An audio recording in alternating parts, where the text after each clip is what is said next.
Je m'appelle Franck Le Gall, je suis médecin spécialiste de médecine physique et réadaptation. Alors j'ai démarré la médecine à 18 ans, j'ai fait mes études de médecine à Angers dans un premier temps, parce que je suis angevin. Ensuite je suis parti à Rennes pour faire ma spécialité, l'internat. Et pendant 2 ans et demi, j'ai travaillé dans le service de Pierre Roche-Congar, qui était le médecin de l'équipe de France de football à l'époque. J'ai fait ma spécialité là-bas, j'ai fait ma thèse sur la pubalgie dans le cadre donc, de la médecine du sport. Et puis quand j'ai fini mon internat, quelques mois avant de finir l'internat, Pierre Roche-Congar m'a proposé d'aller travailler à Clairefontaine, à la Fédération française de football. Et j'y suis resté 15 ans à Clairefontaine. Quand je suis arrivé à Lille ici, il y a 6 ans, il n'y avait pas d'échographe et le deal, c'était qu'en arrivant, le club s'équipe d'un échographe pour continuer à en avoir un. J'ai un échographe dans mon bureau, donc ça veut dire que tous les jours, dès lors qu'il y a besoin, donc souvent pour des pathologies musculaires, tendineuses ou ligamentaires, je peux l'utiliser 3 fois, 4 fois, 5 fois dans la journée. Et je peux faire pour un même joueur qui s'est blessé, par exemple, qui s'est fait une déchirure des ischio-jambiers, tout au long de la rééducation, je vais faire une échographie, au début tous les jours, et puis après je vais espacer. L'intérêt de cette échographie tous les jours, c'est de voir comment va évoluer l'image. Si avec les soins, on n'est pas négatif, et si par exemple un hématome ne va pas se former avec les soins que l'on forme. On sait que l'image de déchirure va mettre plusieurs semaines, voire plusieurs mois à disparaître. Donc on ne va pas attendre que l'image disparaisse avant pour donner le feu vert aux joueurs pour retourner sur le terrain. Par contre, sur les premiers jours, les premières semaines, ce qui va être important, c'est d'être sûr qu'avec les soins que l'on fait, la lésion ne s'aggrave pas et surtout qu'il n'y a pas d'hématome qui se met en place.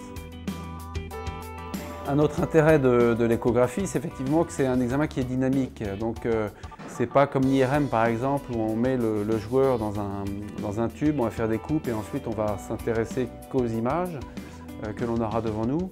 L'intérêt de l'échographie, c'est que c'est dynamique. Donc en même temps qu'on est avec la sonde sur le muscle, sur le ligament ou sur le tendon, on est en train de regarder des images, on peut demander effectivement de façon dynamique au joueur de bouger, d'étendre, de bouger son bras, sa jambe, sa cheville. Nous, on peut le faire à sa place éventuellement pour voir s'il y a une modification ou non des images en échographie. Un autre intérêt d'avoir l'échographe dans le bureau pendant la salle de soins, juste après l'examen clinique, c'est que le jour, effectivement, l'échographie va peut-être nous prendre, avec l'habitude, ça va peut-être nous prendre 1 minute, 2 minutes, on va dire 5 minutes pour mettre en place, pour faire l'examen. Et effectivement, pour le joueur, ils sont dans le cadre professionnel ou même en consultation, ils sont très intéressés évidemment parce que ça leur évite de prendre un rendez-vous en ville, de bloquer 1 heure ou 2 heures pour aller faire une IRM ou peut-être même l'échographie ou un autre examen en ville. Et c'est un gain de temps qui est évidemment appréciable pour le médecin et pour le joueur.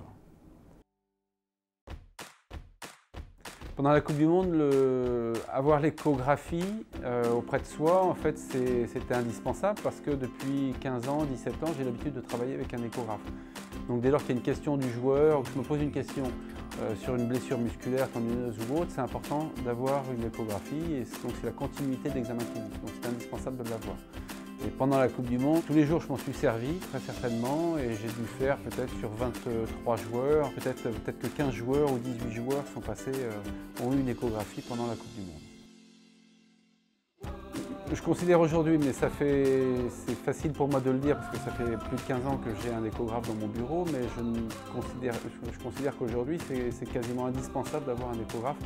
Quand on est médecin du sport, d'avoir un échographe auprès de soi, donc dans le bureau, parce que c'est le prolongement de l'examen clinique. Je trouve que c'est indispensable aujourd'hui d'avoir un échographe auprès de soi quand on fait de la médecine du sport.